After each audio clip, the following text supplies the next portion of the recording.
बिहार में चुनाव आयोग लगातार घिरता दिखाई पड़ रहा है। जिस तरीके से वो दावे कर रहा है, जिस तरह से वो नियम बना रहा है, चुनाव आयोग के नए नियम, मतदाता सूची में पुनरीक्षण का जो नियम है एसआईआर, उसको सुप्रीम कोर्ट में चुनौती दी गई है। अब उस पर 10 जुलाई को सुप्रीम कोर्ट सुनवाई करेगा। आयोग को नोटिस दे चुका है। और इधर चुनाव आयोग जो दावे कर रहा है कि उसने कितने फॉर्म लोगों के जमा करा लिए, सबमिट करा लिए और वहां तक वो पहुंच गया, 1 महीने के भीतर वो इस पूरी प्रक्रिया को पूरा कर लेगा, इस दावे पर सवाल उठ रहे हैं और खुली चुनौती मिल रही है। सामाजिक कार्यकर्ता योगेंद्र यादव ने चुनाव आयोग को खुली चुनौती दी है कि चुनाव आयोग हमको वो दिखा दे कि उसने कितने लोगों के दस्तावेज जुटाए हैं और क्या उन्होंने जो दस्तावेज मांगे थे उन फॉर्म के साथ वो उनको मिले हैं या नहीं। यानी सीधे तौर पर उनका आरोप है कि चुनाव आयोग झूठ बोल रहा है इस पूरे मसले पर।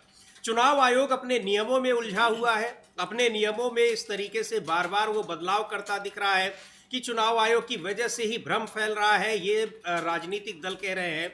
चुनाव आयोग के इन नियमों को, मतदाता सूची में जो पुनरीक्षण का उसने प्लान तैयार किया है, उसको सुप्रीम कोर्ट में चुनौती मिली है।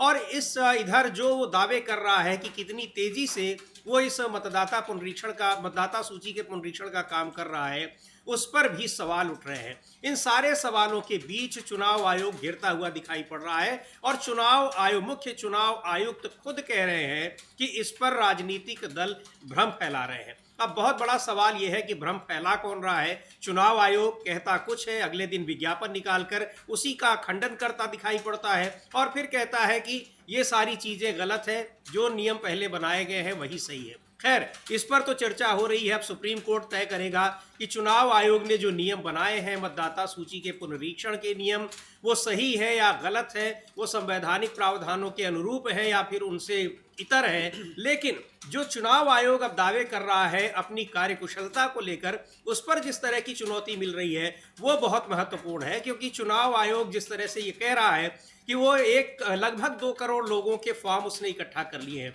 फॉर्म इकट्ठा कर लिए हैं, तो क्या इसका मतलब ये कि इतने लोगों के दस्तावेज भी उसको मिल गए हैं जिन दस्तावेजों की चुनाव आयोग ने मांग कर रखी है। बड़ा सवाल है अमलेंदु जी, क्योंकि इस प्रक्रिया पर सवाल उठ ही रहे हैं। जो बीएलओ नियुक्त तैनात किए गए हैं उन पर भी सवाल उठ रहे हैं। और अब जो चुनाव आयोग ये कह रहा है, तो क्या उसके द्वारा निर्धारित जो दस्तावेज थे उसको मिले हुए हैं? योगेंद्र यादव खुली चुनौती दे रहे हैं। इसका मतलब कि जो आशंकाएं थी वो आशंकाएं वास्तव में मजबूत दिखाई पड़ रही हैं, क्योंकि ऐसा करना संभव है नहीं। और लोगों को पता भी है कि जो फॉर्म इकट्ठे किए भी गए हैं, जमा किए गए हैं, उनके साथ दस्तावेज उनको नहीं मिले।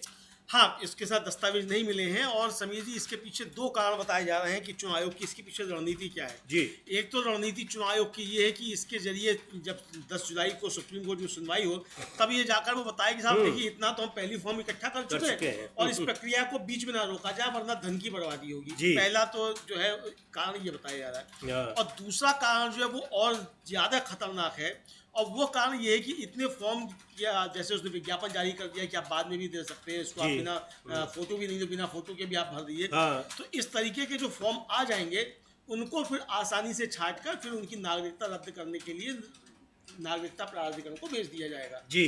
यानी बहुत आसानी से कर दिया जाएगा। और दूसरा ये कि इस धुप्पल में जो बीजेपी के जो वोट बढ़ाए जाने हैं, 1.5 करोड़ फर्जी वोट जो है वो इसमें बीच में घुसा दिए जाएंगे। ये जो है आशंकाएं विपक्ष की तरफ से व्यक्त की जा रही हैं। ये साफ तौर पे, चूंकि चुनाव आयोग ये कह रहा है कि जब आपके पास अगर मान लीजिए 2 करोड़ के आसपास आप बताने कि आपने प्रपत्र भरवा लिए, आपके पास आ गए जी, तो लेकिन आपके जो आपका अपलोड किया है आपने, वो केवल 7.5% की है। आप कह रहे हैं 25% आपके पास आ चुके हैं, तो भाई 7.5% ही आपने अपलोड क्यों किए हैं?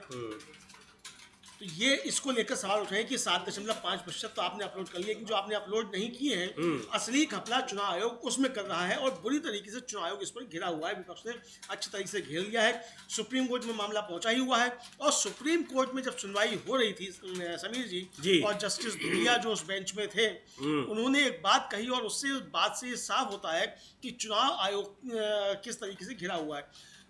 जस्टिस धूलिया ने ये कहा कि जब इसमें 10 जुलाई की सुनवाई निर्धारित की, उन्होंने कहा कि ये जो 25 जुलाई जो है, जो तारीख दी है, ये कोई पवित्र तारीख नहीं है। हाँ जी, हाँ, है ना। और अभी चुनाव की प्रक्रिया शुरू नहीं हुई है, तो इसलिए ये नहीं कहा जा सकता कि साहब ये जो आगे चलना चाहिए, तो इसलिए इस पर 10 जुलाई को सुनवाई होगी।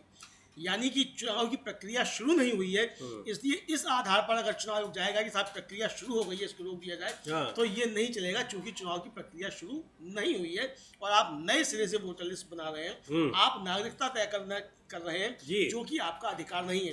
तो जो आपका अधिकार नहीं है, उसके लिए आप प्रक्रिया आप शुरू कर दें, चाहे प्रक्रिया खत्म कर दें। जब वो आपका अधिकार ही नहीं है, तो आप उस पर कैसे जा सकते हैं, इसको लेकर बात है। जी बिल्कुल, इसको लेकर बात है। और जो चुनाव आयोग ये दावा कर रहा है, और अमलेंदु जी वही कह रहे हैं कि इसके पीछे एक जो बड़ा लॉजिक है कि चुनाव आयोग जब सामने आएगा इस सुप्रीम कोर्ट के, तो ये कहेगा कि हमने प्रक्रिया को इतना इस हद तक यहाँ तक हमने पूरा कर लिया है।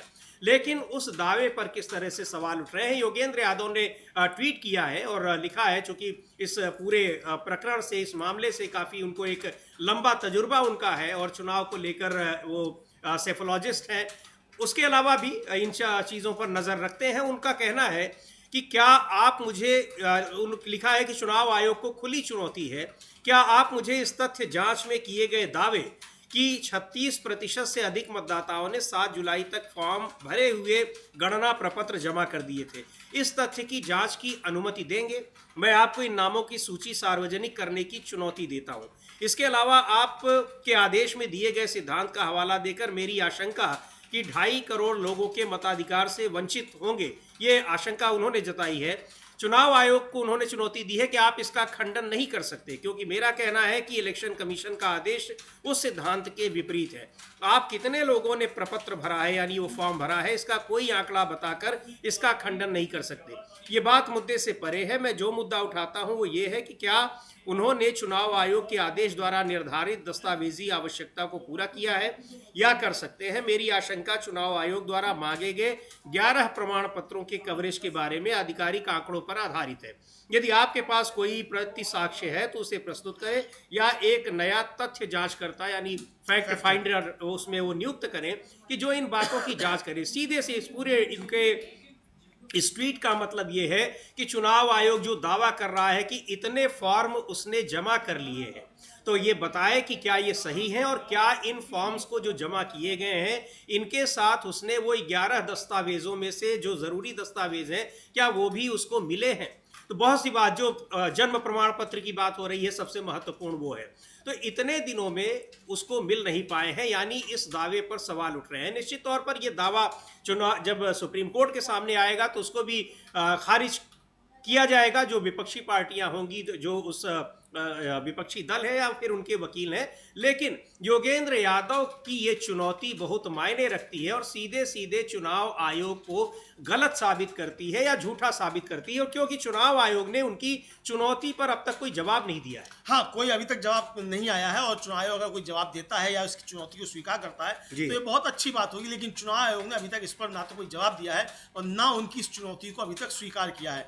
और अब 9 जुलाई को, यानी कि समीर जी, कल जी बिहार बंद और चक्का जाम का ऐलान किया गया है। उस बिहार बंद और चक्का जाम में राहुल गांधी और तेजस्वी यादव दोनों शरीक होंगे, ये सूचनाएं हैं जी। और इस बंद से काफ़ी ज़्यादा घबराई हुई भारतीय जनता पार्टी और चुनाव आयोग दिखाई पड़ते हैं। चूंकि आरोप लग रहा है कि चुनाव आयोग कुछ नहीं है, चुनाव आयोग भारतीय जनता पार्टी का सिर्फ एजेंडा सेट कर रहा है, भारतीय जनता पार्टी के कहने पर काम कर रहा है। ये विपक्ष ने खुले तौर पर आरोप लगाए हैं और चुनाव आयोग ने इनका कोई खंडन भी नहीं किया कि वो बीजेपी का एजेंट नहीं है।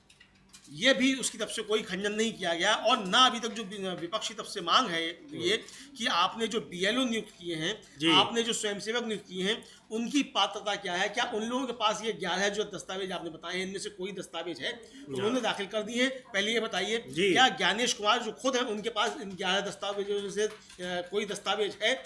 क्या जो वहाँ के मुख्य निर्वाचन अधिकारी, मुख्य चुनाव अधिकारी हैं बिहार के, क्या उनके पास इनमें से कोई दस्तावेज है?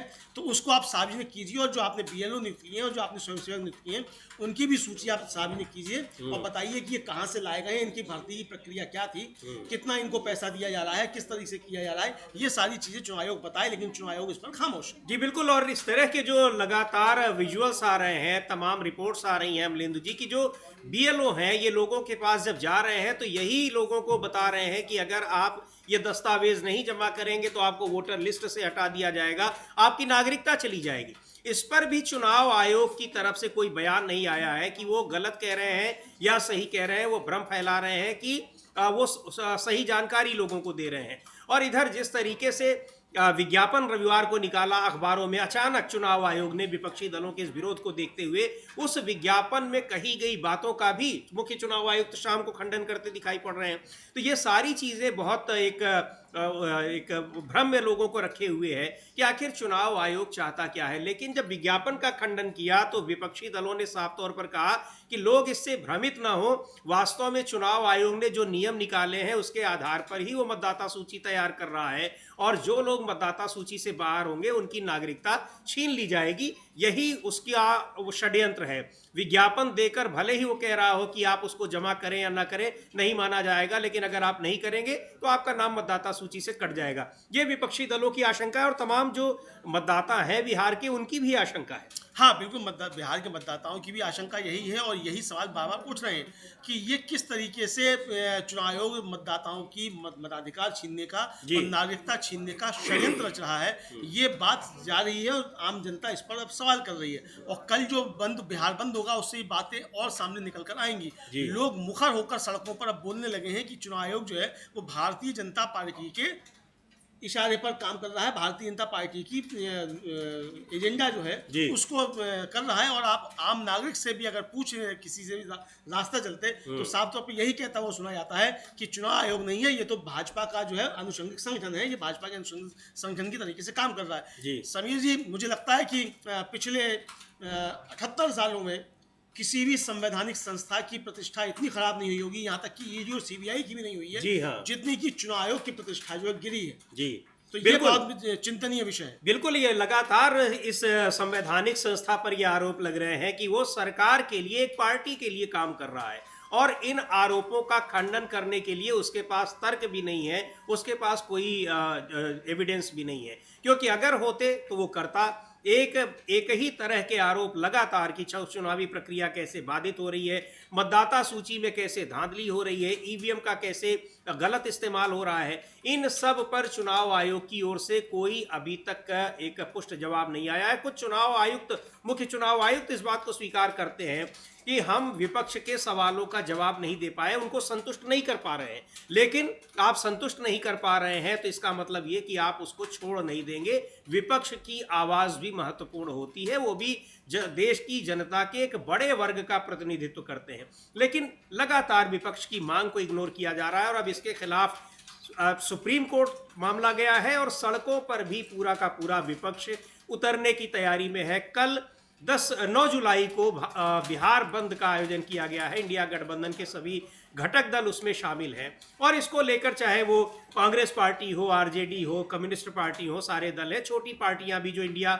गठबंधन में शामिल हैं वो भी हैं। इसके अलावा दूसरी पार्टियां भी या छोटे जो और एक गैर राजनीतिक संगठन भी इस बंद में इन राजनीतिक दलों का साथ दे रहे हैं। बिहार में एक जो महत्वपूर्ण नेता है, कई यहाँ तक कि जो घटक दल हैं अमलेंदु जी, उनके भीतर भी बहुत बेचैनी इस बात को लेकर देखी जा रही है कि मतदाता सूची में कहीं उनके अपने लोग भी इसमें निकाल न दिए जाए, क्योंकि ये केवल कुछ लोगों के लिए नहीं, निश्चित तौर पर गरीब तबका और जो संसाधन विहीन तबका है वो तो ज़्यादा प्रभावित होगा, लेकिन और भी लोग इसकी जद में आएंगे क्योंकि जो दस्तावेज चुनाव आयोग मांग रहा है वो बहुत सारे लोगों के पास नहीं होंगे। हाँ, बहुत सारे लोगों के पास नहीं, समझिए अधिकांश के पास नहीं है। जी हाँ, अधिकांश के पास नहीं है और जन्म प्रमाण पत्र तो केवल 1.37% लोगों के पास है जी।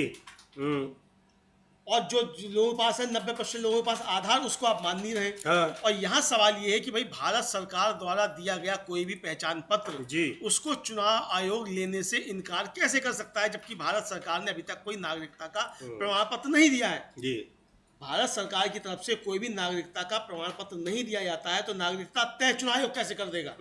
महत्वपूर्ण सवाल तो ये है जी। तो इसलिए जब भी कोई इस तरीके के प्रपत्र होते हैं वही नागरिकता के प्रमाण माने जाते हैं। और खुद चुनाव आयोग कहता है कि अगर आप वोट डालने जा रहे हैं तो आपके पास अगर वोटर आईडी कार्ड नहीं है, आपका मतदाता सूची में नाम है, तो आप राशन कार्ड, आधार कार्ड, टेलीफोन का वो और आप ड्राइविंग लाइसेंस, इस तरीके मनरेगा का जॉब कार्ड, सरकारी एजेंसी द्वारा दिया गया कोई भी आप जो है वो कार्ड वो लेकर आप वोट डाल सकते हैं। तो जिस आधार पर वोट डाला जा सकता है उस आधार पर वोट बन कैसे नहीं सकता है? और अभी तक जो वोट बने उसके लिए वो किस आधार पर बने थे? जी भाई, अभी तक जो मतदाता सूची बनी थी जिसपे चुनाव हुआ 2024 का, आपने लोकसभा चुनाव करवाया, आपने महाराष्ट्र के 2024 के विधानसभा चुनाव करवाए, आपने दिल्ली का विधानसभा चुनाव करवाया, हरियाणा का विधानसभा चुनाव करवाए, तो ये मतदाता सूचियां जो बनी थी ये किस आधार पर मतदाता के नाम जो थे जोड़े गए थे? चुनाव आयोग पहले ये बताए। बिल्कुल यही सवाल पूछ रहे हैं मुकेश सहनी, उनको भी सुनते हैं और कल के बंद में का आह्वान कर रहे हैं और यही कह रहे हैं कि अगर मतदाता सूची गलत है, इसमें विदेशी लोगों का, जो चुनाव आयोग कह रहा है कि बहुत सारे विदेशी लोग हैं मतदाता बन गए हैं वहां पर, तो क्या जो 40 एमपी चुने गए हैं बिहार के वो सारे के सारे गैर कानूनी तरीके से, अवैध तरीके से चुने गए हैं? और अगर ऐसा है तो फिर उनसे इस्तीफा लिया जाए। सुन लेते हैं क्या कह रहे हैं मुकेश सहनी और ये चुनाव आयोग का ये फरमान जो है किस तरीके से मतदाता सूची की जांच होगी और नई मतदाता सूची तैयार की जाएगी, उसको लेकर जो सवाल उठ रहे हैं उस पर उन्होंने क्या कहा है। ईबानी फैसला वापस लेना होगा, मुकेश सहनी कह रहे हैं और कल बिहार बंद का आयोजन किया है पूरे विपक्ष ने, इंडिया गठबंधन ने, सभी पार्टियों ने उसका समर्थन किया है और इसमें राहुल गांधी और तेजस्वी यादव भी शामिल होंगे। राहुल गांधी भी इस विरोध प्रदर्शन में जो बंद का आह्वान है उसमें शामिल होने जा रहे हैं। हाँ बिल्कुल, इस बंद के उसमें शामिल होने जा रहे हैं और बिहार कांग्रेस ने पोस्टर जारी किया, उसमें लिखा है उसने कि लड़ने आपके हक की लड़ाई फिर आ रहे हैं जननायक राहुल गांधी। और ये जो है आप पर बता सकते हैं इसमें क्या क्या लिखा हुआ है? जी, जो पोस्टर जारी किया है कि मोदी सरकार और चुनाव आयोग द्वारा बिहार में की जा रही वोटबंदी एवं लोकतंत्र की हत्या के खिलाफ लोकसभा में नेता प्रतिपक्ष राष्ट्रीय राहुल गांधी जी के नेतृत्व में इंडिया गठबंधन का बिहार बंद एवं चक्का जाम 9 जुलाई 2025 बुधवार यानी कल ये चक्का जाम और बिहार बंद का आह्वान किया है विपक्षी दलों ने और 10 जुलाई को यानी परसों सुप्रीम कोर्ट में इस पर सुनवाई होनी है। नोटिस जारी किया गया है। इसमें जो सबसे ज्यादा जो चुनाव आयोग को घेरने वाला मुद्दा है अमलेंदु जी, वो है जो नागरिकता के सवाल का उसने जो क्लॉज जोड़े हुए हैं और ये कहा है कि अगर इनके आप दस्तावेज नहीं जमा करते हैं तो आप मतदाता सूची से बाहर हो जाएंगे और आपकी नागरिकता भी जा सकती है, नागरिकता चली जाएगी। इस पर निश्चित तौर पर सुप्रीम कोर्ट एक जो रिट जारी की जाती है और पूछा जाता है को वारंटों की रिट, वो जारी कर सकता है क्योंकि ये चुनाव आयोग के अधिकार क्षेत्र में आता ही नहीं है कि वो नागरिकता की जांच किसी की करे। हाँ बिल्कुल, चुनाव आयोग को चूंकि अधिकार प्राप्त नहीं है कि आप नागरिकता की जांच करें तो आप नहीं कर सकते हो। आप कह रहे हैं कि आप नागरिकता की जांच करेंगे और जांच ही नहीं करेंगे। आप कह रहे हैं कि अगर आपकी ये नहीं है तो आपको भेज दिया जाएगा न्यायाधिकरण के पास। जी हाँ, नागरिकता न्यायाधिकरण के पास आपको भेज दिया जाएगा, यानी आपको गिरफ्तार कर लिया जाएगा और डिटेंशन सेंटर में भेज दिया जाएगा। ये साफ तौर पे कह रहा है चुनाव आयोग। तो इसका मतलब कि आपके पास वो शक्तियां आ गई कि आप अब नागरिकता तय करेंगे। तो चुनाव आयोग नागरिकता तय करने के लिए नहीं है जी, नागरिकता भारत सरकार तय करती है और नागरिकता भारत सरकार जब तय करती है, भारत सरकार जो डॉक्यूमेंट देती है उसको आप मान नहीं रहे जी। तो यानी कि आप भारत सरकार की अवहेलना कर रहे हैं। चुनाव आयोग सीधी भारत सरकार को चुनौती दे रहा है और कह रहा है कि आपका दिया हुआ मतदाता पहचान पत्र भारत सरकार द्वारा जारी किया गया, आधार कार्ड भारत सरकार द्वारा दिया गया, मनरेगा कार्ड भारत सरकार द्वारा दिया गया, जॉब कार्ड भारत सरकार द्वारा दिया गया, बीमा का कार्ड सब अमान्य कर रहा है। इसका मतलब वो सीधे चुनाव आयोग भारत सरकार को चुनौती दे रहा है। इसमें तो पक्ष भारत सरकार को बनना चाहिए था, मोदी जी की सरकार को सुप्रीम कोर्ट में जाना चाहिए था कि भाई ये संवैधानिक संस्था जो है ये सरकार को सीधे चुनौती दे रही है। तो ये तो सरकार खामोश बैठी हुई है। इसका मतलब मोदी जी को मतलब सीधी चुनौती का चुनाव आयोग दे रहा है। तो बीजेपी खामोश क्यों है, नीतीश कुमार खामोश क्यों है, चिराग पासवान खामोश क्यों है कि जब मोदी जी की सरकार को सीधी चुनौती चुनाव आयोग दे रहा है? ये तो इनको जाना चाहिए था। विपक्ष गया है, विपक्ष तो गया है जनता के लिए, लेकिन सरकार को चुनौती खुली दे रहा है चुनाव आयोग, इसके लिए तो जाना चाहिए था सरकार को, लेकिन सरकार खामोश बैठी हुई है। सर इसका मतलब क्या है, कोई विदेशी सरकार है क्या? भारत की सरकार नहीं है कि जिसके दिए हुए प्रमाण पत्र नहीं माने जाएंगे? चुनाव आयोग क्या ये कहना चाहता है?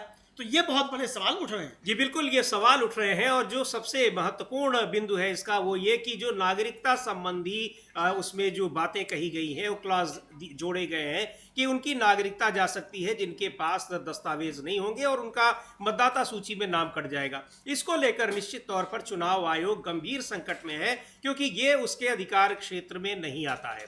और अब 10 जुलाई को सुप्रीम कोर्ट में इसकी सुनवाई होगी। उसमें मांगा है, नोटिस भेजा है चुनाव आयोग को, सुप्रीम कोर्ट ने जवाब मांगा है और वो क्या जवाब इसमें देता है, लेकिन वो अपने पक्ष को किस तरीके से मजबूत कर रहा है और उसके लिए वो कैसे एक गलत तथ्य दे रहा है, ये दावा किया है योगेंद्र यादव ने। और विपक्ष का भी ये कहना है कि लगातार वो बता रहा है कि हम ज़्यादा से ज़्यादा संख्या में हमने फॉर्म इकट्ठे कर लिए हैं, लेकिन उन फॉर्म को लेकर ये सवाल उठ रहे हैं कि क्या उसमें जो 11 दस्तावेज मांगे गए हैं चुनाव आयोग की तरफ से वो भी उनको मिले हैं या नहीं मिले हैं। और दूसरी बात ये कि इस जो पूरी प्रक्रिया है इसमें उन बीएलओस पे भी सवाल उठ रहे हैं जिनको नियुक्त किया है, तैनात किया है चुनाव आयोग ने, जिनको ये जिम्मेदारी दी गई है कि वो लोगों से फॉर्म इकट्ठा करके लाए और दस्तावेज इकट्ठा करके लाए।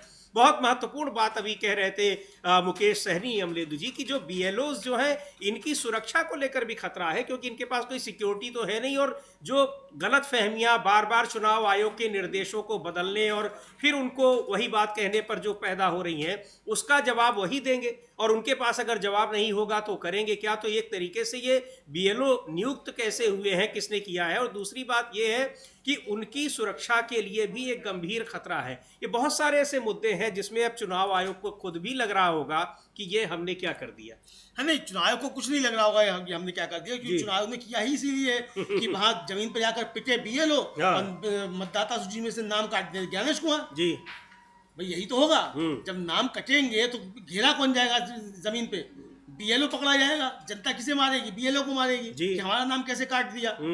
ज्ञानेश कुमार जी तो आराम से बैठे हैं सिक्योरिटी में, वो तो नहीं मिलते विपक्ष के प्रतिनिधिमंडल से भी, वो तो केवल राष्ट्रीय अध्यक्षों से मिलते हैं, पार्टियों के राष्ट्रीय अध्यक्ष से मिलते हैं और कहते हैं कि 2 आदमी मिलने के लिए आएंगे, लेकिन असदुद्दीन ओवैसी जाते हैं तो 5 लोगों के साथ मिलते हैं, बाकी सबसे आप कहते हैं 2 लोग आइए।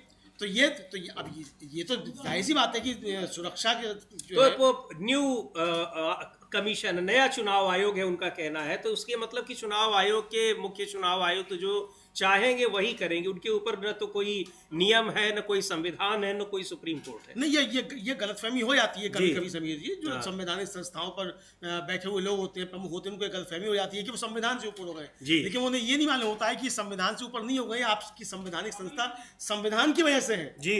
संविधान अगर नहीं है तो आपकी संस्था भी खत्म हो जाएगी, तो अगर संविधान को चुनौती दी जाएगी तो चुनाव आयोग भी खत्म हो जाएगा।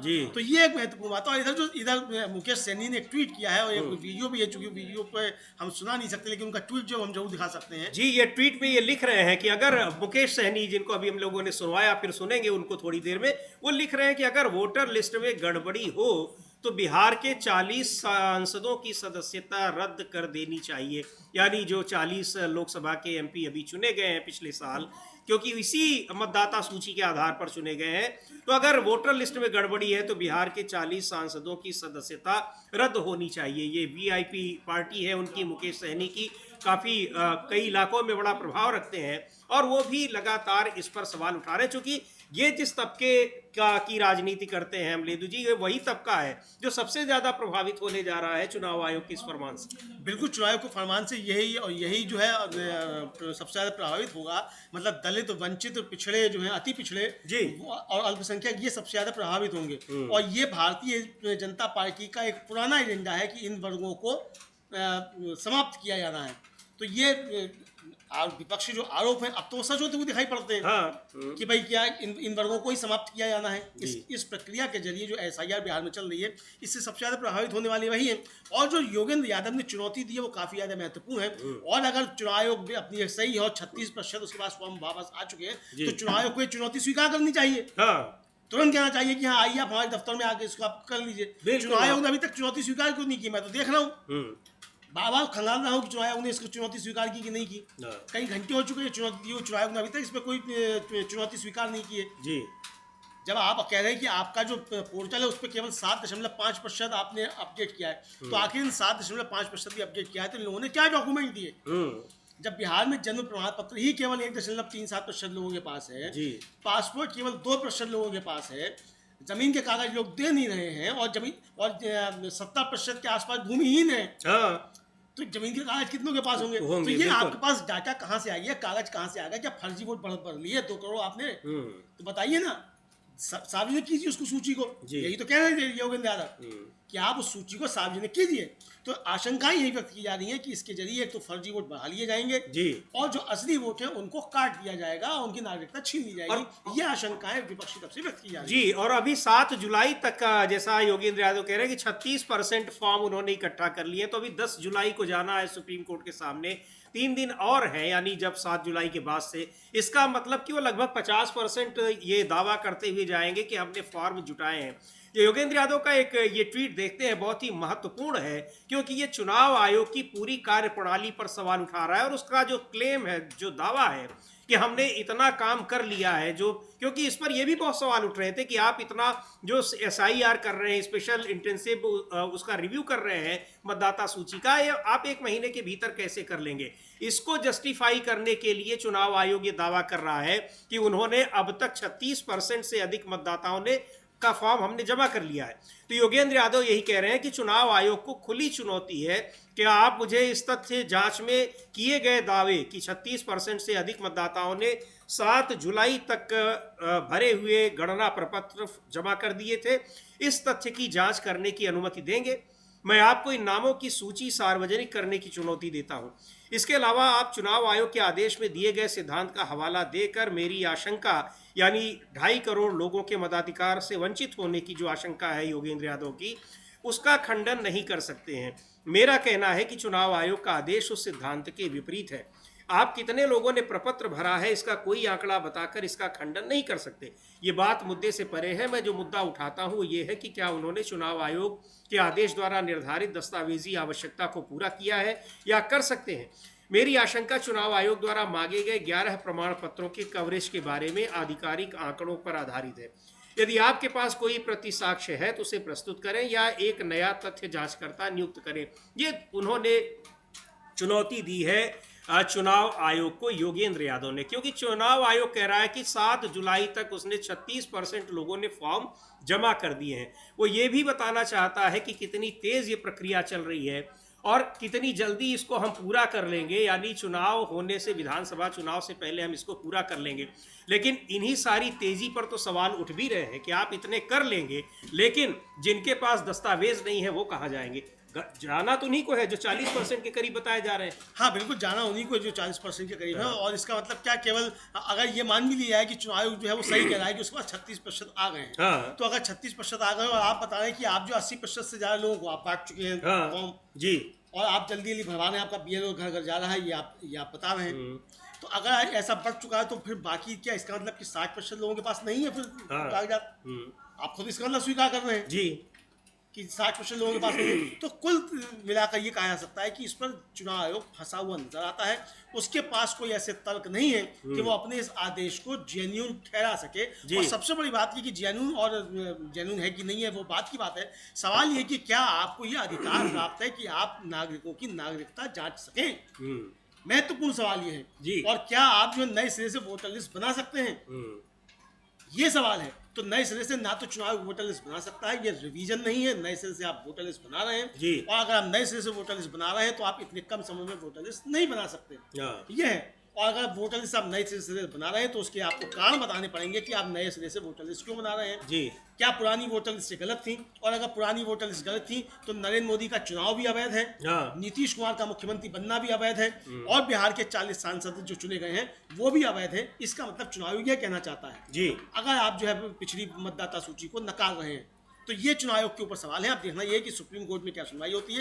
लेकिन सुप्रीम कोर्ट में सुनवाई से पहले कल जिस तरीके से बंद का आह्वान किया गया है, और आज अभी थोड़ी देर पहले ही राष्ट्रीय जनता दल जो है उसने भी एक अपना पोस्टर जारी करते हुए ट्विटर पर बंद का आह्वान किया है। जी बिल्कुल, बिहार कांग्रेस ने उसको हमने देखा कि पोस्टर जारी किया है कल के बिहार बंद को लेकर। राहुल गांधी भी उसमें जा रहे हैं, कांग्रेस में, लोकसभा में कांग्रेस के नेता प्रतिपक्ष, और राष्ट्रीय जनता दल ने भी अभी थोड़ी देर पहले एक पोस्टर जारी किया है और लिखा है कि कल है संपूर्ण बिहार बंद, इंडिया गठबंधन द्वारा आहूत संपूर्ण बिहार बंद।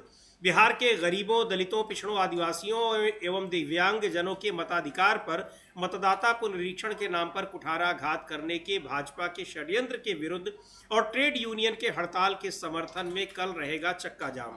मतलब सब कुछ जाम। भारतीय लोकतंत्र चुनाव आयोग के अधिकारियों की मनमानी, अंधभक्ति और चाटुकारिता के अनुसार नहीं चलेगा। बहुत तल्ख भाषा में ये ट्वीट किया गया है और ये चुनाव आयोग पर इस तरीके के आरोप लग रहे हैं। बिल्कुल आप थोड़ी देर पहले कह ही रहे थे कि अब तक ऐसा कभी नहीं हुआ होगा कि इस संवैधानिक संस्था पर इतने गंभीर और इतने आरोप लगे हो, इतने ज्यादा कि वो सरकार के साथ मिलकर पूरी चुनावी प्रक्रिया को प्रभावित कर रहा है। हाँ बिल्कुल, किसी संवैधानिक संस्था पर इतने गंभीर आरोप नहीं लगे थे। ईडी और सीबीआई पर भी आरोप लगते हैं और वो सामने भी आते हैं, लेकिन इतने ज्यादा गंभीर आरोप जितने चुनाव आयोग पर लग रहे हैं वो तो नहीं लगे। भाई वो तो चलिए सरकार के अधीन आने वाली संस्थाएं हैं, चुनाव आयोग तो एक स्वायत्त संस्था है। बिल्कुल। तो अगर एक स्वायत्त संस्था जो है इस तरीके, मान लीजिए समझिए कल को सुप्रीम कोर्ट भी भारतीय जनता पार्टी के इशारे पर अगर काम करने लग जाए तो फिर कहाँ लोकतंत्र बचेगा, कहाँ न्याय बचेगा। तो संवैधानिक संस्थाओं से अपेक्षा की जाती है कि वो सरकार के दबाव में नहीं आएंगी, लेकिन जिस तरीके से सरकार के दबाव में आने की बात छोड़ दीजिए, एक राजनीतिक दल का एजेंडा चुनाव आयोग लागू कर रहा है और दूसरे मतदाताओं का मताधिकार छीनने की कोशिश कर रहा है, नागरिकों के खिलाफ खड़ा हो गया है चुनाव आयोग, इसको लेकर बहुत गंभीर आरोप लग रहे हैं। जी बिल्कुल, क्योंकि आप याद होगा आप चुनाव के पहले, विधानसभा चुनाव के पहले कई बार ऐसा हुआ, यहाँ विपक्षी नेताओं ने कहा कि अभी बीजेपी के किसी नेता का बयान आएगा और उसके बाद चुनाव आयोग तारीखों की घोषणा कर देगा, और ऐसा होता रहा है। तो ये इस तरह के आरोप लगे कि बीजेपी के नेताओं के अनुसार चुनाव आयोग अपना कैलेंडर जारी करता है, चुनाव आयोग तारीखें जारी करता है, किस चरण में कब चुनाव होंगे, ये सारे फैसले चुनाव आयोग लेता है बीजेपी के नेताओं के सलाह पर या उनके कहने पर, उनके इशारे पर। इस तरह के आरोप, और वो आरोप लगातार पुष्ट होते दिखाई पड़े, तो बहुत ही गंभीर आरोप है। लेकिन ये मतदाता सूची में जिस तरह से लाखों मतदाताओं को मतदाता सूची से बाहर करने की एक साजिश है, जो विपक्ष कह रहा है, चुनाव आयोग का ये जो नया फैसला है मतदाता सूची के पुनरीक्षण का, वो बहुत हैरान करने वाला है। और ये इसके बाद, बिहार के बाद अब इसको लागू किया जाना है दूसरे राज्यों में भी। तो ये अब आशंकाएं हैं कि अगर इसको नहीं रोका गया तो फिर पूरा का पूरा जो लोकतांत्रिक व्यवस्था है वो संकटग्रस्त हो जाएगी और उस पर बड़े सवाल खड़े हो जाएंगे। अब बिहार बंद का आयोजन किया गया है और चुनाव आयोग के इस फैसले को सुप्रीम कोर्ट में भी चुनौती दी गई है। तो ये सारी चीजें, हालांकि अब चुनाव आयोग बहुत सारी चीजों को कह रहा है कि राजनीतिक दल भ्रम फैला रहे हैं। एक बार फिर कुछ चुनाव आयोग की तरफ से कोई एक बयान आया हुआ है, अमलेंदु जी उसके बारे में बताएंगे। हाँ, बयान नहीं आया समझिए, जो योगेंद्र यादव ने कल एक ट्वीट किया था और वो ट्वीट उनका ये था कि एक तर्क है कि बिहार में विशेष गहन पुनरीक्षण बांग्लादेशी नागरिकों को हटाने के लिए जरूरी है, और सच ये है कि बिहार में यदि अवैध विदेशी नागरिक हैं भी तो मुख्यतः नेपाल से आए लोग हैं, जिनमें अधिकांश हिंदू हैं। इस प्रक्रिया से कुछ हजार बांग्लादेशी और दसियों हजार नेपाली नागरिकों को नाम कट सकते हैं, लेकिन साथ ही लगभग 2.5 करोड़ भारतीय नागरिकों के भी नाम कटने की आशंका है जी। मक्खी मारने के लिए नाक पर हथौड़ा नहीं चलाया जाता। इसको लेकर उन्होंने फैक्ट चेक जो था वो किया चुनाव आयोग ने, और उसको करते हुए ये उनके ट्वीट को मिसलीडिंग घोषित करते हुए चुनाव आयोग ने ट्वीट किया और लिखा कि the claim that there are apprehensions of removing around 2.5 crore Indian citizens is baseless and misleading। ये उन्होंने मतलब उनका जो योगेंद्र यादव ने आशंका जताई है कि इस प्रक्रिया से, जो नया फॉर्मूला है चुनाव आयोग का तरीका है, उससे 2.5 करोड़ मतदाता सूची से बाहर हो जाए। अभी जो हम लोगों ने जो चुनौती योगेंद्र यादव दे रहे हैं, इसी पर चुनौती, जी हाँ, इसी पर योगेंद्र यादव ने चुनौती दी कि आप इसको अगर मिसलीडिंग कह रहे हैं तो आप ये जारी कीजिए और फैक्ट चेक कराते हैं। आइए, अब चुनाव आयोग गायब हो गया है। अब उसका कोई जवाब नहीं आ रहा है कि आप अब गायब हो गया। अब नहीं कह रहा मिसलीडिंग है जी, अब नहीं कह रहा कि ये गलत है। अरे भाई गलत है तो चुनौती स्वीकार करो, क्योंकि चुनाव आयोग ने खुद ट्वीट किया है और मिसलीडिंग बताया है योगेंद्र यादव के ट्वीट को। तो जब चुनाव आयोग ने योगेंद्र यादव के ट्वीट को मिसलीडिंग बताया है और योगेंद्र यादव चुनौती दे रहे हैं कि आओ फैक्ट चेक कर लेते हैं, लिस्ट दो मुझको, हम चेक करते हैं, तो काहे भागे यार चुनाव आयोग? बिल्कुल चुनाव आयोग को आज सामने आना चाहिए और ज्ञानेश कुमार को कहना चाहिए कि बिल्कुल हम तैयार हैं, आइए आप हमारे दफ्तर में आइए और आकर आप जांच कर लीजिए, हम लिस्ट अपलोड कर रहे हैं और हम बता रहे हैं कि क्या क्या डॉक्यूमेंट दिए गए। अरे आप 2 करोड़ जो आप बता रहे हैं उनकी सबकी छोड़ दीजिए, आपने जो 1 लाख BLO और जो आपने 2.5 लाख बताए कि हाँ, आप उन्हीं का डेटा दे दीजिए। स्वयं इसमें कार्य करता है, उन्हीं का जारी कर दो डेटा जी। कि उन्होंने क्या कह दिया है, सब असलियत सामने आ जाएगी। सारे वहाँ के जिलाधिकारी और SSP उनका ही डेटा जारी कर दो, मालूम पड़ जाएगा कितने भारत के नागरिक हो, कितने पाकिस्तान के नागरिक है, सबका मालूम पड़ जाएगा। तो ये एक तरीके से चुनाव आयोग सीधे सीधे भारत सरकार को चुनौती दे रहा है, यानी भारत गणराज्य को चुनौती चुनाव आयोग देता हुआ नजर आता है। समीर जी बिल्कुल, इस मुद्दे पर चुनाव आयोग किस कदर घिरा हुआ है और सवाल उठ रहे हैं, और जो मिसलीडिंग ट्वीट जिन लोगों के जो इस पर सवाल उठा रहे हैं उनके ट्वीट्स को मिसलीडिंग बता रहा है, लेकिन जो सवाल उठ रहे हैं उनका जवाब नहीं दे रहा है। उनका कहना है कि 2.5 करोड़ मतदाता नहीं होंगे तो आपने जो सूची अब तक तैयार कर ली है, जो आपने फॉर्म जमा कर लिए हैं, उसी बात की चुनौती योगेंद्र यादव दे रहे हैं कि आप उनको हमें दिखाइए और हम उसकी जांच करके आपको बताएंगे कि आप सही बोल रहे हैं कि आप झूठ बोल रहे हैं। बड़ा सवाल है, लेकिन इसका जवाब चुनाव आयोग से आता है या नहीं आता है वो हम दिखाने की कोशिश करेंगे। लेकिन जिस तरीके से जिस कदर अब चुनाव आयोग अपने फैसले पर घिरा हुआ है, उसको लेकर अब वो खुद बेचैन दिख रहा है। बार बार उसके नियमों में बदलाव भी हो रहे हैं और इस तरह से वो जिम्मेदार लोगों के ट्वीट्स को मिसलीडिंग बता रहा है। कल अब बिहार बंद में इंडिया गठबंधन के जो भी जितने घटक दल हैं उन सभी ने एक साथ बिहार बंद का आह्वान किया है और 10 तारीख को सुप्रीम कोर्ट भी सुनवाई करेगा। तो क्या वो इसका जवाब देगा? जो सबसे महत्वपूर्ण बात यह है कि नागरिकता छीन लेने जैसी बात चुनाव आयोग अपने आदेश में कैसे जारी कर सकता है, ये बहुत बड़ा सवाल है और ये इसमें उसकी गर्दन फंसी हुई दिखाई पड़ रही है। हाँ बिल्कुल, इसी मसले पर फंसा हुआ है कि आप नागरिकता कैसे तय कर सकते हैं, NRC आप कैसे लागू कर सकते हैं। जी हाँ, आपको अधिकार कहाँ है NRC लागू करने का? आप तो उसको लागू कर रहे हैं सारे उसमें, आप नागरिकता का प्रमाण पत्र मांग रहे हैं और जो सरकार दे रही है नागरिकता के प्रमाण पत्र उसको आप मान नहीं रहे। तो क्या पाकिस्तान से लेकर आए नागरिकता के प्रमाण पत्र? पाकिस्तान देगा क्या? जी। तो ये चुनाव आयोग कर क्या रहा है? ये कहाँ का चुनाव आयोग है? भारत का है कि पाकिस्तान का है जो भारत सरकार के दस्तावेजों को नहीं मान रहा है? तो मैं फिर कहूंगा कि भारत सरकार को चुनाव आयोग के खिलाफ कार्रवाई करनी चाहिए कि ये चुनाव आयोग कैसे भारत सरकार को चुनौती दे रहा है कि ना आधार कार्ड मानेगा, ना राशन कार्ड मानेगा, ना मतदाता पहचान पत्र मानेगा, ना जॉब मनरेगा का जॉब कार्ड मानेगा, ना क्रेडिट कार्ड मानेगा सरकार द्वारा दिया हुआ, जी किसी चीज को नहीं मानेगा। तो ये मानेगा आखिर क्या भाई? पाकिस्तान से डॉक्यूमेंट लेकर आएंगे क्या? वो केवल जन्म प्रमाण पत्र मानेगा, जो मैक्सिमम लोगों के पास बिहार में है ही नहीं। जो गरीब तबके के लोग हैं, जो रिमोट एरिया में रहते हैं, 70% इलाका बाढ़ प्रभावित है बिहार का और बहुत सारे लोगों के दस्तावेज हर साल बह जाते हैं बाढ़ में। बहुत से लोग ऐसे हैं जिनके पास उनको रखने की जगह नहीं है। इसी बात की चिंताएं लोगों को है कि 1 महीने के भीतर ये सारे लोग चुनाव आयोग को अपने दस्तावेज, अपने जन्म प्रमाण पत्र कैसे उपलब्ध करा देंगे। और चुनाव आयोग फिर कहता है, विरोध को देखते हुए विज्ञापन जारी करता है कि कोई जरूरत नहीं है दस्तावेज की, आप केवल फॉर्म भर दीजिए। इसका मतलब वो ज्यादा से ज्यादा फॉर्म भरा लेना चाहता है, जो आप कह रहे हैं कि सुप्रीम कोर्ट में दिखाने के लिए कि हमने 50% लोगों के 10 दिन के भीतर हमने जमा करा लिए हैं फॉर्म। हाँ, और अभी हम ये प्रक्रिया पूरी कर लेंगे। लेकिन प्रक्रिया तो आप पूरी कर लेंगे, पर उसमें उस प्रक्रिया में आप अपने ही नियमों का कितना पालन करेंगे, ये बहुत बड़ा सवाल है। हाँ बिल्कुल, ये बहुत बड़ा सवाल है कि भाई आपने अपने नियम जो बनाए थे आप उन्हीं को आप उल्लंघन कर रहे हैं। यानी मतदाता सूची आपने बनाई और जिस मतदाता सूची पे आपने कई चुनाव करा लिए, आप उसी मतदाता सूची को निकाल रहे हैं कि वो मतदाता सूची फर्जी थी। अरे भाई, तो इसका मतलब चुनाव ये कहना चाहता है कि 2024 में जिस मतदाता सूची पर चुनाव कराया वो मतदाता सूची फर्जी थी। साफ साफ कहे चुनाव आयोग फिर इस बात को, और क्या, वरना क्या कारण है कि आपको दूसरी मतदाता सूची बनानी पड़ रही है? और 6 महीने पहले अभी आप उसका अपडेशन करके चुके हैं। तो 6 महीने पहले जो मतदाता सूची आपने अपडेट की थी वो 6 महीने के अंदर फर्जी कैसे हो गई? जी, तो चुनाव ये तो बताए कि मतदाता सूची फर्जी क्यों है, आखिर क्या कारण है? ये बहुत गंभीर सवाल है और चुनाव आयोग इन सवालों के जवाब देते हुए नहीं दे पा रहा है और इसीलिए अब चुनाव आयोग काफी ज्यादा घिरा हुआ नजर आ रहा है। समीर जी, बिल्कुल, इधर चुनाव आयोग घिरा हुआ नजर आ रहा है और उधर बिहार में जिस तरीके से वहां की कानून व्यवस्था को लेकर सवाल उठ रहे हैं, लगातार वहां कैसे कानून व्यवस्था प्रभावित हो रही है, उसको लेकर विपक्ष हमलावर है। और पूरे इस प्रकरण में चाहे वो चुनाव आयोग के ये फैसले हो, नियम हो, चाहे वहां पर कानून व्यवस्था की बात हो, मुख्यमंत्री नीतीश कुमार पूरी तरह से खामोश दिखाई पड़ रहे हैं। लेकिन मतदाता सूची को लेकर तो वहां पर चुनाव आयोग गिरा हुआ है, उस पर आरोप लगे रहे हैं कि वो कैसे मतदाता सूची को बदलने की कोशिश कर रहा है।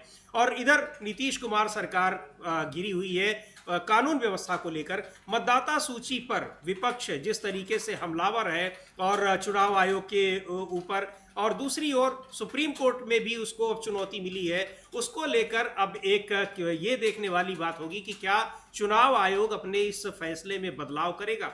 अब क्योंकि वो घिरा हुआ है चारों तरफ से, कानूनी रूप से भी और राजनीतिक जो एक पॉलिटिकल प्रेशर होता है, जन दबाव होता है, उसके आगे भी। इसको लेकर आम आदमी पार्टी के नेता संजय सिंह ने भी गंभीर सवाल उठाए हैं, एक बार उनको भी सुन लेते हैं क्या कह रहे हैं। और जैसे मुकेश सहनी ने बहुत गंभीर और महत्वपूर्ण बात कही कि उसी मतदाता सूची से अगर 40 सांसद आपने चुने हैं तो क्या उन 40 सांसदों को भी बर्खास्त किया जाएगा, उनसे इस्तीफा ले लिया जाएगा, उनका भी चुनाव अवैध घोषित कर दिया जाएगा। संजय सिंह को सुनते हैं, आम आदमी पार्टी के नेता, वो क्या कह रहे हैं।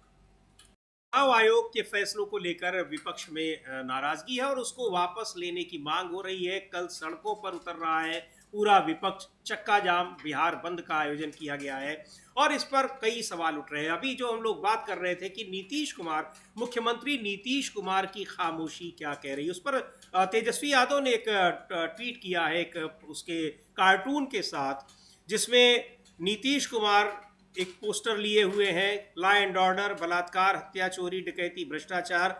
प्रधानमंत्री मोदी एक पोस्टर लिए हुए हैं, केंद्र की सत्ता बचा रहे हैं, बिहार को सता रहे हैं। और तेजस्वी यादव लिख रहे हैं, प्रधानमंत्री जी और मुख्यमंत्री जी दोनों अपनी कुर्सी बचाने के लिए बिहार को बर्बाद कर रहे हैं।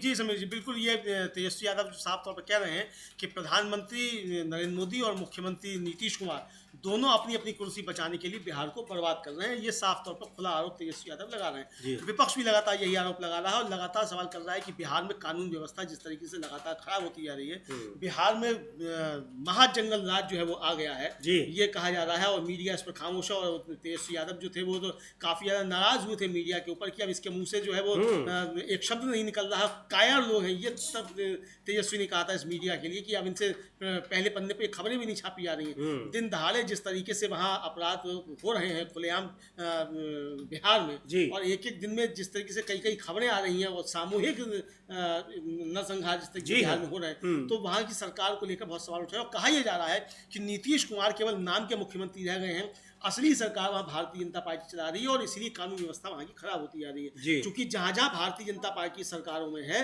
वहाँ उन राज्यों की कानून व्यवस्था बुरी तरीके से चरमरा चुकी है। ये आरोप विपक्ष की तरफ से लगता रहता है। बिहार में भी यही बात आ रही है। मल्लिकार्जुन खड़गे जो कांग्रेस के अध्यक्ष हैं, उन्होंने भी इसको लेकर बिहार की कानून व्यवस्था को लेकर सख्त आपत्ति जताई है। जी, मल्लिकार्जुन खड़गे ने ट्वीट किया है। उसके अलावा वहां पर सीपीएम के नेता हन्नान मोल्ला हैं, उन्होंने इस पर कानून व्यवस्था पर सवाल उठाए, क्योंकि बिहार में पिछले कई दिनों से लगातार ऐसी घटनाएं हो रही हैं जिससे ये लग रहा है कि कानून और व्यवस्था पर किसी का नियंत्रण नहीं है, क्योंकि घटनाएं लगातार हो रही हैं और एक जैसी। मल्लिकार्जुन खड़गे लिखते हैं कि बिहार में अवसरवादी डबल इंजन सरकार ने कानून व्यवस्था तबाह कर दी है। पिछले 6 माह में 8 बिजनेसमैन की हत्या, 5 बार पुलिस की पिटाई हुई है। कल ही अंधविश्वास के चलते एक ही परिवार के 5 लोगों को मारा गया, मासूम बच्चों तक को नहीं बख्शा। जदयू और भाजपा ठग बंधन ने, ये मुझे लगता है कि ये प्रिंटिंग मिस्टेक नहीं है, जानबूझ के लिखा है, जानबूझ के उन्होंने लिखा है गठबंधन के बजाय ठगबंधन, कि जदयू और भाजपा ठगबंधन ने बिहार को देश की क्राइम कैपिटल बनाने में कोई कमी नहीं छोड़ी है। मोदी सरकार के खुद के आंकड़े बताते हैं कि बिहार में गरीबी चरम पर है, सामाजिक और आर्थिक न्याय की स्थिति बद से बदतर हो चुकी है और ठप कानून व्यवस्था के चलते निवेश केवल कागजों तक सीमित रह गया है। इस बार बिहार ने तय कर लिया है कि अब वो बीमार नहीं रहेगा, बिहार में बदलाव तय है, इंडिया गठबंधन इस बदलाव को लाकर रहेगा, ये मल्लिकार्जुन खड़गे कह रहे हैं। हन्नान मोल्ला सीपीएम के नेता हैं और जिस तरह से बिहार की कानून व्यवस्था को लेकर सवाल उठ रहे हैं, उन्होंने भी इस पर अपनी बात कही है। सुनते हैं क्या कह रहे हैं सीपीएम के नेता हन्नान मोल्ला।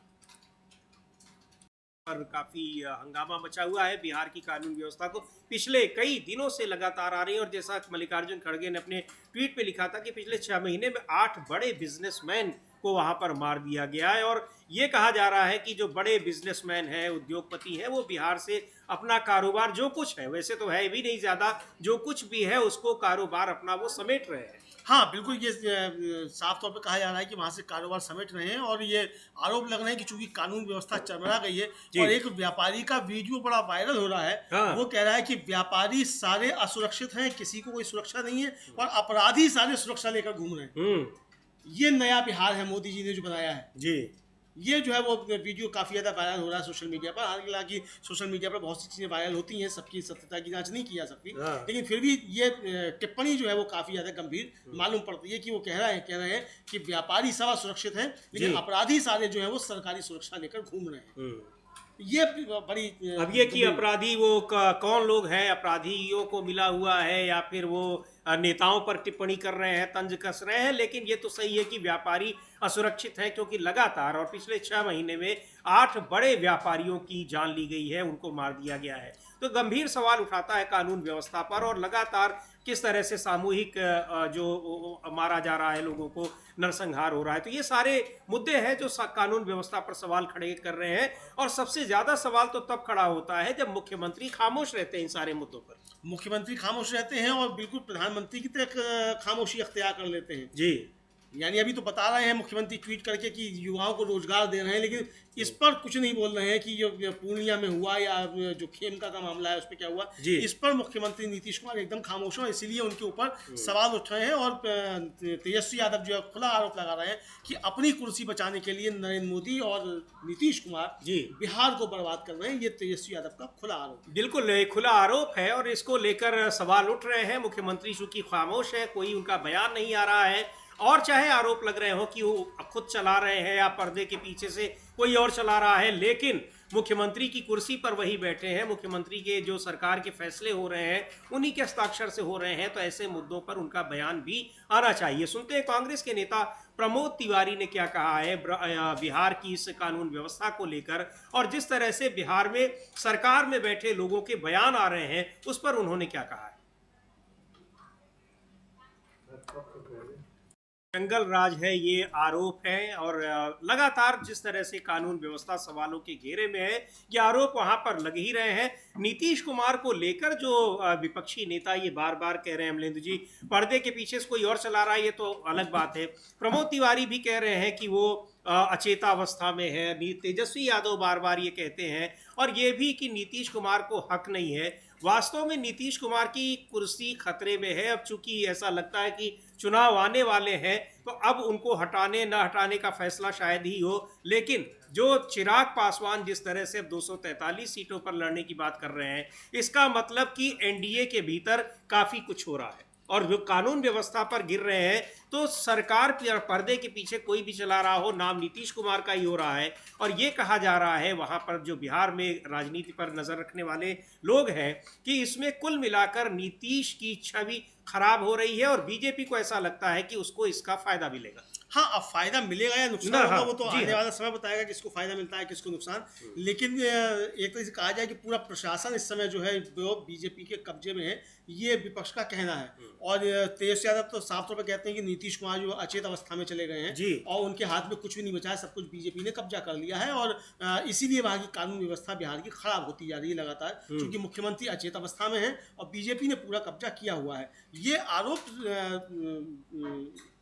इंडिया गठबंधन की तरफ से, विपक्षी तरफ से लगातार लग रहा है। और ये देखा भी जा रहा है कि बिहार में जिस तरीके से इस समय परिस्थितियां खराब हो रही है, कानून व्यवस्था लगातार खराब होती चली जा रही है, कोई पूछने वाला ही नहीं है कि बिहार में हो क्या रहा है। यहाँ तक कि समझिए जी कि पुलिस पर भी हमले हो रहे हैं। हाँ जी, हाँ, कई बार ऐसा नहीं है, कई घटनाएं इस तरह की हो चुकी हैं, और एक पखवाड़े में कई घटनाएं इस तरीके की हुई कि पुलिस पर भी थे तो हमले हुए।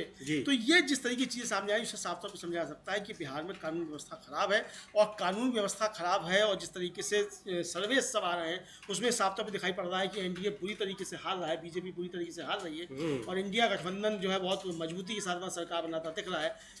विपक्ष का आरोप यह है कि उन सर्वे से घबरा कर ही चुनाव आयोग के जरिए ये फैसला लागू करवाया गया है। 24 जून का जो आदेश है चुनाव आयोग का, वो बीजेपी ने लागू करवाया है। और कृष्णा अल्लावरू जो बिहार कांग्रेस के प्रभारी हैं, हम लोगों ने उनको सुनवाया भी था पहले, उनका साफ तौर पे कहना है कि ये चुनाव आयोग नहीं, इसको लागू करने वाले बीजेपी के 2 बड़े नेता हैं। चुनाव आयोग तो केवल इसको एग्जीक्यूट कर रहा है, आदेश तो बीजेपी के 2 बड़े नेताओं का है। जी बिल्कुल। और कानून व्यवस्था की अगर बात की जाए अमलेंदु जी, तो बिहार की ही नहीं, महाराष्ट्र की कानून व्यवस्था भी इस समय काफी चर्चा में है। और वहां जिस तरीके से महाराष्ट्र नवनिर्माण सेना यानी मनसे के कार्यकर्ता, मनसे के नेता और खुद राज ठाकरे जिस तरह से वहाँ हिंदी भाषियों के साथ जो कुछ हो रहा है, उन पर हमले हो रहे हैं, उनको जायज़ ठहरा रहे हैं, उसको लेकर महाराष्ट्र की कानून व्यवस्था भी सवालों के घेरे में है कि आखिर सरकार वहाँ पर क्या कर रही है, इस तरह के हमले करने वालों के खिलाफ कार्रवाई क्या कर रही है। और आज वहाँ पर एक प्रदर्शन भी कर रहे हैं मनसे के लोग, लेकिन उस प्रदर्शन में और अभी एक सभा की थी जिसमें राज ठाकरे ने सीधे तौर पर कहा था कि मारना है तो कान के नीचे मारो। पब्लिक मीटिंग में किसी पार्टी का नेता इस तरह के बयान दे रहा है और उसके खिलाफ कोई कार्रवाई नहीं हो रही, इसका मतलब सरकार भी चाहती है कि वो इस तरह के भड़काऊ बयान दे जिससे वहां पर लोगों पर, हिंदी भाषियों पर हमले हो।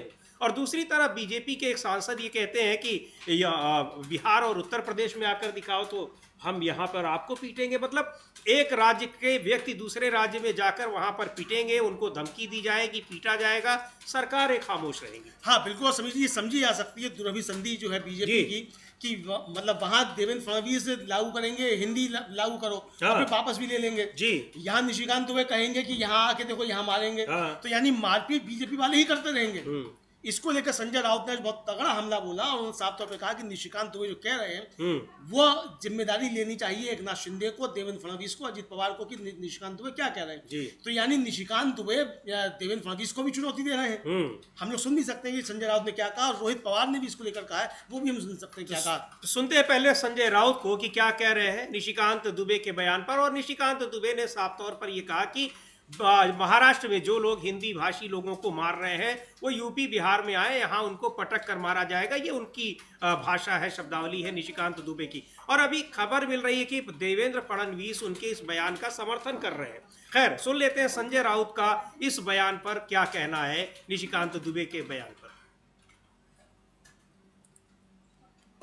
तल्ख टिप्पणी कर रहे हैं देवेंद्र फडणवीस और एकनाथ शिंदे पर कि उनको इस्तीफा दे देना चाहिए। लेकिन एकनाथ शिंदे हो चाहे देवेंद्र फडणवीस हो, वो क्या करेंगे और जो कुछ भी हो रहा है क्या उसका सरकार को समर्थन है, कि अपने आप में बहुत बड़ा सवाल है। हाँ बिल्कुल, बहुत बड़ा सवाल है। एक तो पहली बात तो सरकार ने जो आदेश जारी किया था उसी को लेकर सवाल है, भाई आप हिंदी थोपना क्यों चाहते हैं, जिसका विरोध हो रहा है। भाई जिसकी इच्छा होगी वो पढ़ेगा, आप पहली क्लास से ही पढ़ाना चाहेंगे, इसका मतलब आप मातृभाषा आप पहली। समीर जी, अभी तक ये था कि पहली क्लास से जो पढ़ाया जाता है वो मातृभाषा पढ़ाई जाती है और ये पूरी दुनिया में सिद्धांत है। भाई हम लोग भी पढ़े हैं और जब पढ़ के आए तो हम लोग छठी क्लास में आते थे तब अंग्रेजी पढ़ते थे। अंग्रेजी हमारी भाषा नहीं है, लेकिन अब तो जो पहली क्लास से अगर आप जो भाषा पढ़ाएंगे इसका मतलब आप उसे मातृभाषा मान रहे हैं। जी हाँ। तो जो मातृभाषा नहीं है तो आप क्यों जबरदस्ती थोपना चाहते हैं। तो ये सवाल ये नहीं है कि वहाँ मराठी का विरोध हो रहा है कि हिंदी भाषा का विरोध हो रहा है। विरोध इस बात का हो रहा है कि आप जबरदस्ती कोई भाषा थोपना चाहते हैं जो अनस्टाइलिंग है, आप उसको थोपना चाहते हैं, उसका विरोध है। तो इसका विरोध तो होगा निश्चित तौर पे। लेकिन अगर आप इसके विरोध को अगर आप मराठी और हिंदी के झगड़े के रूप में प्रस्तुत करेंगे तो ये भारतीय जनता पार्टी की डिवाइड एंड रूल की नीति है, ये वही नीति है और इसीलिए वो वहां लागू किया गया था और उसी का वहां विरोध हो रहा है। जी बिल्कुल। और उसको लेकर किस तरीके से हिंसक का विरोध हो रहा है और एक दूसरे को धमकी दी जा रही कि आप मेरे राज्य में आओ देख लेंगे, और दूसरे राज्य में उस राज्य के लोगों को मारा जा रहा है। तो बहुत, लेकिन सरकारें दोनों जगह खामोश है। ना तो निशिकांत दुबे कि इस बयान का, उनकी इस धमकी का कोई संज्ञान लिया गया है, और ना ही जिस तरह से मनसे के लोग वहाँ हिंदी भाषियों के ऊपर हमले कर रहे हैं उनके खिलाफ कार्रवाई की जा रही है, और ना ही धमकी देने वाले राज ठाकरे के खिलाफ कोई कार्रवाई की गई। इसको लेकर अब एनसीपी के नेता रोहित पवार ने भी कुछ कहा है, सुनते हैं क्या कह रहे हैं। और इस पूरे मामले में एक आरोप लग रहे हैं कि साजिश है, जानबूझकर ये वहाँ की सरकार चाहती है, इसीलिए उनके खिलाफ कोई कार्रवाई नहीं हो रही है। रोहित पवार को सुनते हैं क्या कह रहे हैं। रोहित पवार का कहना है कि ये सब कुछ बीजेपी चुनाव के लिए, अपनी राजनीति के लिए, सत्ता में बने रहने के लिए कर रही है। चाहे वो मराठी लोगों के साथ, वहाँ पर जो नॉन मराठी हैं महाराष्ट्र में, उनके खिलाफ जो कुछ भी हो रहा है, और चाहे निशिकांत दुबे का बयान हो, और चाहे इधर चुनाव आयोग बिहार में जिस तरीके से मतदाता सूची बना रहा है। क्योंकि चुनाव आयोग पर भी आरोप लग रहे हैं कि वो सरकार और भारतीय जनता पार्टी के दबाव में, बल्कि उसके साथ मिलकर ये षड्यंत्र कर रही है। अब वो कितना संवैधानिक रूप से सही है या नहीं है वो 10 तारीख को पता लगेगा, यानी परसों, जब सुप्रीम कोर्ट में इस पर सुनवाई होगी। लेकिन सड़कों पर इसके खिलाफ विपक्ष कल पूरी ताकत से उतर रहा है और बिहार बंद का कल आयोजन किया गया है। क्या होता है इस पर और चुनाव आयोग की क्या प्रतिक्रिया होती है। जिस तरह से उसको योगेंद्र यादव ने अपना जो परफॉर्मेंस का दावा किया है कि हमने 36% लोगों के फॉर्म इकट्ठा कर लिए हैं, उस पर चुनाव आयोग का कोई जवाब आता है या नहीं आता है, ये योगेंद्र यादव की चुनौती है। उस पर हमारी नज़र रहेगी, निगाह रहेगी, आपको हम अपडेट करेंगे।